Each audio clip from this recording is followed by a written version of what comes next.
Is my product going to meet the needs of my target customers? How can I make sure that my service is unique and competitive? How can I effectively manage my team and product development process so that I don't waste time and resources developing the wrong thing? How can I predict potential roadblocks or challenges in the development process? Will my product be successful in the market?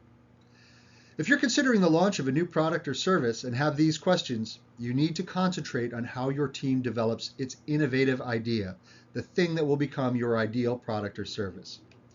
Using a sprint process turbocharges product development, aligns solutions to customer needs, and mitigates risks. It's the least expensive, fastest, risk-reduced path to commercial success, and it's a flywheel using real-world feedback to drive innovation and agile adaptation.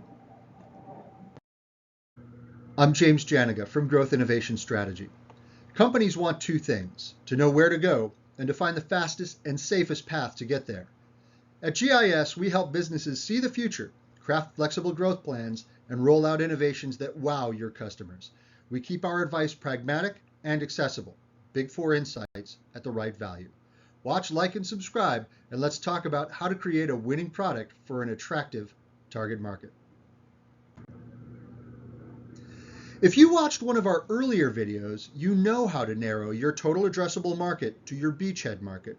You've gone from a demographic to a buyer persona.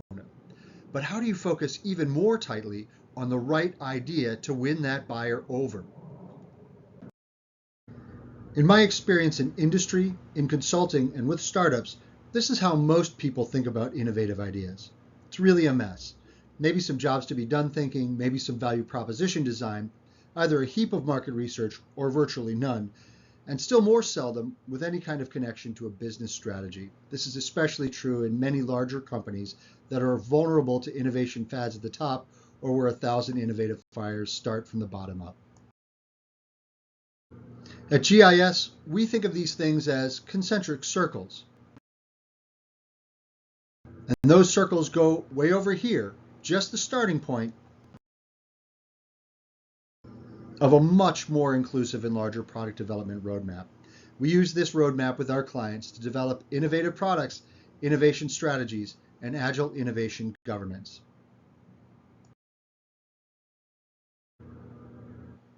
Today we're going to focus right here on narrowing into the right innovative idea, and I'll show you and your team how to get there in just 4 days.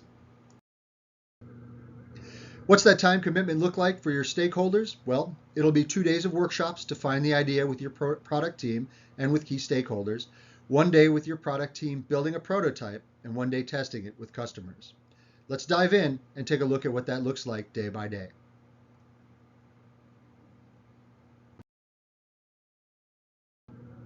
Day 1, it's a workshop. We'll have a kickoff meeting where you're going to pick a moderator who will keep things moving, a trusted decider who tallies votes, and you're going to provide an overview of the whole process to your team. It may be unfamiliar. What we're going to do is set the goal for our product. What's the perfect world look like when our customers use it? We're going to identify the risks. What's the pessimist view of the future look like? Why won't our customers use this new product? We're going to converge together on the problem that we want to solve for the customer. Starting with your innovative value proposition is a great idea, and you can get more on that by looking at one of our earlier videos. Let's move on to customer experience mapping next.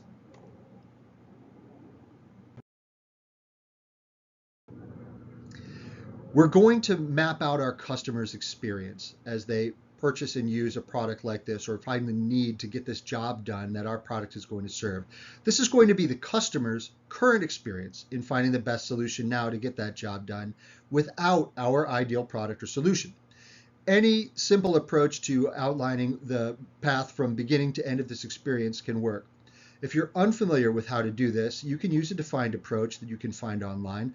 One way is to use the jobs to be done customer journey map, listing the discovery, consideration, and purchase process of how customers define, locate, prepare, and confirm the job that they want done, execute that job, monitor their results, improve those results, and conclude the job, along with a crisp definition of the person doing the job and what it is that they want done. Moving down the grid on the Y-axis, you want the exercise to collect the customer's goal at each stage. their actions at each stage as they pursue the goal, and their pain points as they engage in those actions, as well as other elements that might help us to devise a solution, such as our company or product's touch points with the customer at each step in this process. Next, we want to ask experts how they've addressed this problem before, because we might not be the first ones to try.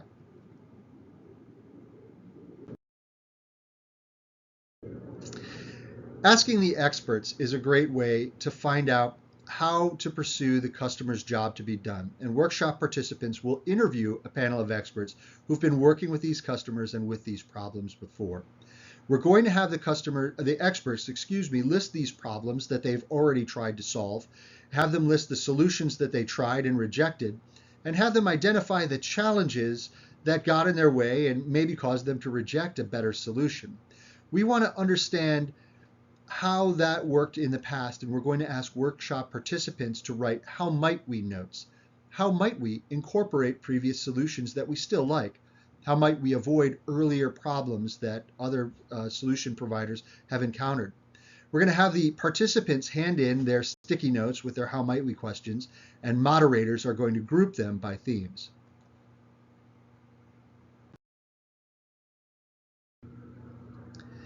Workshop participants will next do dot voting to decide on the most compelling how might we sticky notes.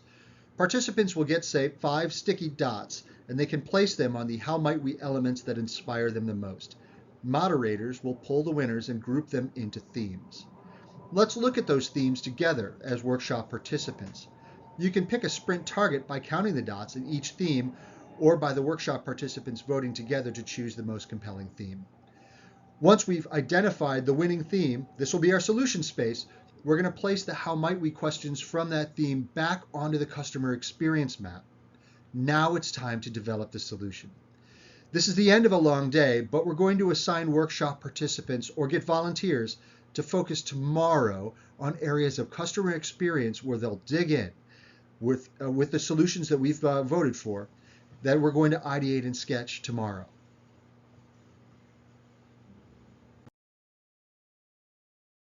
Okay, day 2, the second workshop day. This will be an individualized effort day, but the participants will converge at decision points. The first thing we're going to do is steal from the best. Let's look online for how consumers solve the problem now. We'll look at competitors' offerings and especially dial into positive reviews of the features that customers like and negative reviews that customers say gets in their way of a perfect solution. We're going to have workshop participants deliver lightning demos of the solution elements that they found and that they liked from their research. And next, we're going to begin sketching our own.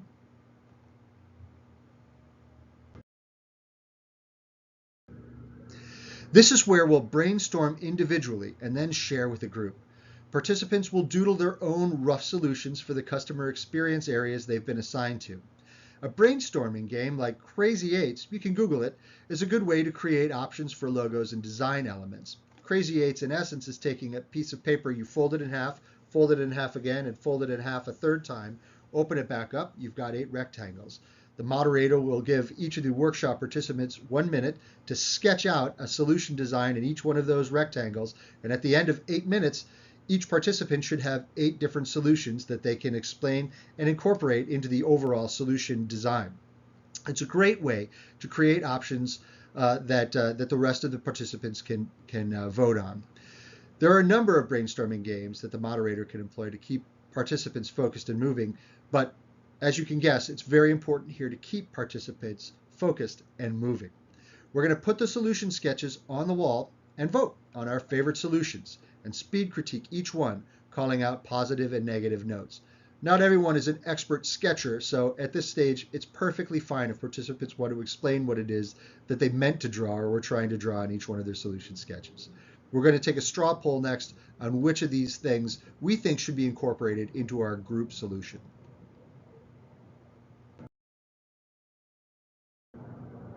Okay. By taking a straw poll here, we'll get sketchers to explain their sketch and the gist of their solution element, and together we'll pick the best elements to include in your solution, the collective solution. The result? Well, to make customers happy, now we know where our product has to focus, and based on what we've studied and sketched so far, We know what our product has to do to achieve it. That's a lot to accomplish in the first half of the day, and this is usually where we'll take a long break or a lunch break. Next, we're going to take a look at what those features are and begin thinking about which ones to absolutely incorporate in our solution design.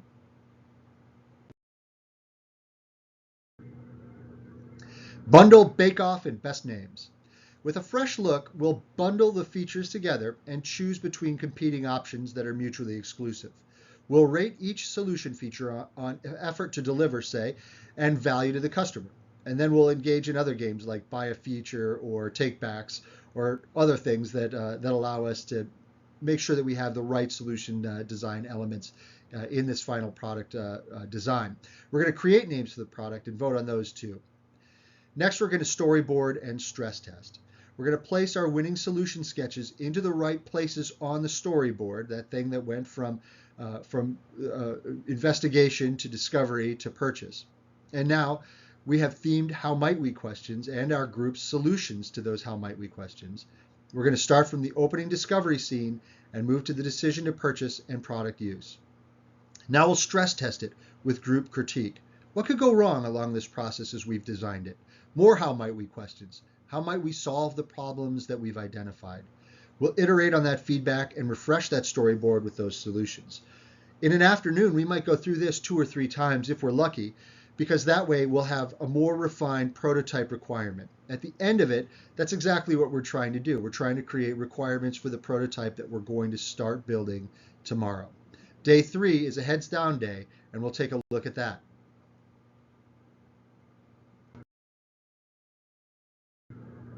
Day 3, we're working on the prototype. Using paper, simple tools, and software that's no more complicated than Microsoft PowerPoint, we're going to mock up the solution you've imagined with the features that you've refined. We're going to stitch together the different elements and make a trial run through the customer experience map using the stitched together prototype. We'll fix problems that we identify in the trial run. Today's the day when someone on your team will reach out to our target customers. You'll have found willing test subjects in advance and ask them, yep, come in tomorrow. We've got something to show you. We want you to give our prototype a whirl.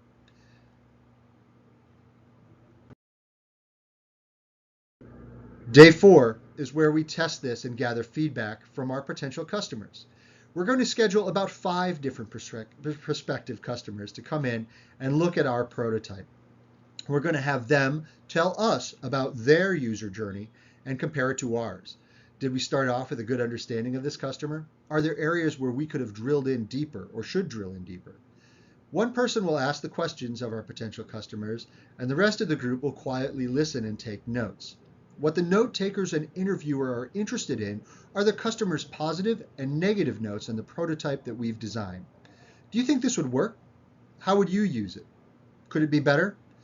Notes on Post-it papers are a great idea, again, because it lets us group them into action items to refine the prototype together.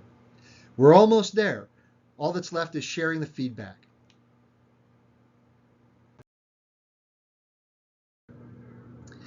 As we share this feedback, we want to consider and record the lessons learned from the prototype response. We'll collect the feedback and group it again by theme and action items. We're looking for action items. Sprints end one of 3 ways. Either, this was a terrible idea, kill it and focus on another pain point. Or, let's iterate on a pretty good design. Or, unlikely, perfect, we nailed it.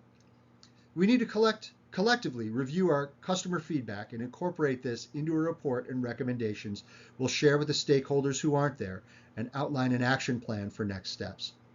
As you saw earlier, we're only at the very front end of the product design process. But look at all the landmines we've identified and avoided for the cost of about 30 packs of Post-it notes. And look at all the positive elements we've identified to incorporate in our potential future product. Did we answer your questions?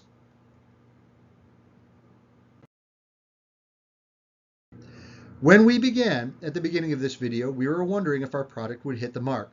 What have we learned? Well, using the sprint process, we've fine-tuned our product to customer needs through user testing and feedback. By encouraging varied perspectives during brainstorming, we fostered unique competitive products. We preempted wastage by testing prototypes before full development, nipping wasteful development spending in the bud.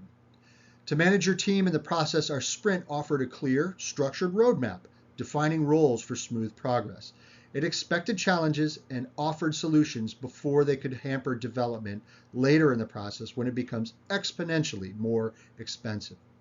While it can't promise market success, the sprint process at the beginning of the product development process maximizes your odds by aligning your product with customer needs, encouraging innovation, and reducing risks. Still want help with your product development? Want our help facilitating your innovation sprint? Reach out with questions to innovation@growthinnovationstrategy.com. Did you find this helpful? Like, subscribe, and hit that bell for future updates from Growth Innovation Strategy. Thanks.